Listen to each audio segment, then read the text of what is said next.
കേരളത്തിൽ നമ്മൾ ഇന്നേവരെ കണ്ടതിൽ വെച്ച് ഏറ്റവും രൂക്ഷമായ ഒരു ഉരുൾപൊട്ടലിൽ 240-ലധികം ആളുകളുടെ ജീവൻ നഷ്ടപ്പെടുകയും 10-32 പേരെ കാണാതാവുകയും ചെയ്ത ഒരു വലിയ ദുരന്തത്തിന്റെ മുൻപിൽ നിൽക്കുമ്പോൾ കേരളം ഇന്നേവരെ കണ്ടിട്ടില്ലാത്ത ഒരു വലിയ ദുരന്തത്തെ നമ്മൾ കരളുറപ്പോടെ ഒരുമിച്ച് നിന്ന് എതിരിടുമ്പോൾ ഈ അനുവദിച്ച തുകയുടെ 10% പോലും വേണ്ട, 1% പോലും, ഒന്നുപോലും, 1 രൂപ പോലും കേന്ദ്രം നമുക്ക് പണമായി ധനസഹായമായി അനുവദിച്ചിട്ടില്ല.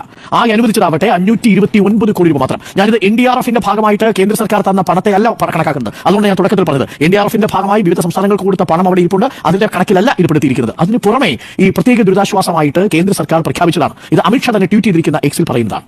ഇവിടെയാണ് നമ്മളോട് എന്തിനീ വിവേചനം എന്ന പ്രധാനപ്പെട്ട ചോദ്യം ഉണ്ടാവുന്നത്. എന്തെല്ലാം വിഷയങ്ങളിലാണ് നമ്മളെ ഒറ്റപ്പെടുത്തുന്നത്?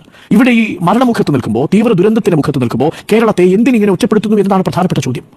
ഈ സംഭവം നടന്ന 61 ദിവസങ്ങൾക്കുള്ളിൽ കേരള സംസ്ഥാന സർക്കാർ ഏറ്റെടുക്കേണ്ട പ്രദേശത്തെക്കുറിച്ചുള്ള ഒരു മാപ്പിംഗ് നടത്തുന്നുണ്ട്. അത് ജോൺ മത്തായിയുടെ പഠനത്തിലെ തുടർന്ന് ഏറ്റെടുക്കേണ്ട സ്ഥലങ്ങളിൽ ഭൂകമ്പ സാധ്യതാ പ്രദേശങ്ങളെ ഒഴിവാക്കിക്കൊണ്ട്, ഉരുൾപൊട്ടൽ പ്രഭവ കേന്ദ്രങ്ങളെ ഒഴിവാക്കിക്കൊണ്ട് അവിടെ ജന ആവാസ മേഖലയ്ക്ക് അനുയോജ്യമായിട്ടുള്ള സ്ഥലം കണ്ടെത്താൻ ശ്രമിക്കുന്നുണ്ട്. അങ്ങനെ 9 സ്ഥലങ്ങളിലേക്ക് എത്തുന്നു. അവിടെ നിന്നും പിന്നീട് വീണ്ടും 2 സ്ഥലങ്ങളിലേക്ക് എത്തുന്നു. നിർഭാഗ്യവശാൽ ആ 2 കേസുകൾ, വയനാടിന്റെ ഏത് ഭൂമി ഏറ്റെടുത്താലും അത് കേസിൽ കുടുങ്ങും എന്നുള്ളത് കൊണ്ട് തന്നെ ആ 2 ഭൂമിയിലെ എസ്റ്റേറ്റിലെ ഉടമകൾ കേസിന് പോകുന്ന സാഹചര്യം ഉണ്ടാകുന്നു. 61 ദിവസം കൊണ്ടാണ് ഇത് കേരളം സാധ്യമാക്കിയെടുക്കുന്നത്. പിന്നീട് ആ കേസ് വളരെ പെട്ടെന്ന് സർക്കാർ ഡിസംബർ മാസമാകുമ്പോഴേക്കും ഒത്തുതീർപ്പാക്കുന്നു.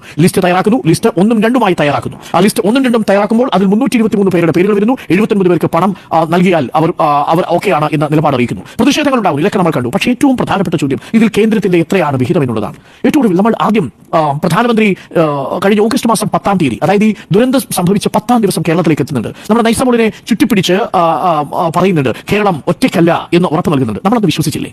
അന്ന് പ്രധാനമന്ത്രി ഒരു വലിയ ഡീറ്റെയിൽ ആയിട്ടുള്ള മെമ്മോറാണ്ടം എഴുതി അയക്കൂ എന്ന് നമ്മളോട് കൽപ്പറ്റ കളക്ടറേറ്റിൽ വെച്ച് പറയുന്നില്ലേ? നമ്മളത് കേട്ടൊരു വലിയ മെമ്മോറാണ്ടം NDRFന്റെ മാനദണ്ഡങ്ങൾക്കനുസരിച്ച് കൈമാറുന്നില്ലേ? അന്ന് ഓഗസ്റ്റ് 17-ാം തീയതി 1202 കോടി രൂപയുടെ NDRFന്റെ മാർഗനിർദ്ദേശം അനുസരിച്ചുള്ള ഒരു ധനസഹായം കേരളം ആവശ്യപ്പെട്ടില്ലേ? അതിൽ നിന്ന് 1 രൂപ അനുവദിച്ചു കേന്ദ്രം? 1 രൂപ അനുവദിച്ചില്ല. പിന്നീട് അപ്പോൾ കേന്ദ്രം പറഞ്ഞു നിങ്ങൾ നിശ്ചിത മാനദണ്ഡ പ്രകാരമല്ല അത് അനുവദിച്ചിരിക്കുന്നത്. കാരണം ഓഗസ്റ്റ് മാസം 14-ാം തീയതി recovery and reconstruction gate line നിലവിൽ വരുന്നുണ്ട്. ഈ recovery and reconstruction gate line പ്രകാരം നിശ്ചിത ഫോർമാറ്റിൽ നിങ്ങൾ അപേക്ഷിക്കണം. എന്ന് പറഞ്ഞാൽ post disaster need assessment PDNA മാതൃകയിലാണ് നിങ്ങൾ അപ്ലൈ ചെയ്യേണ്ടത്. രാജ്യത്ത് ഇന്നേ വരെ അങ്ങനെ ഒരു ഗേറ്റ് ലൈൻ വന്നിട്ടില്ല. ആ ഗേറ്റ് ലൈൻ വരുന്നത് ഈ ദുരന്തമുണ്ടായി 1.5 മാസത്തിന് ശേഷമാണെന്ന് ഓർമ്മിക്കണം.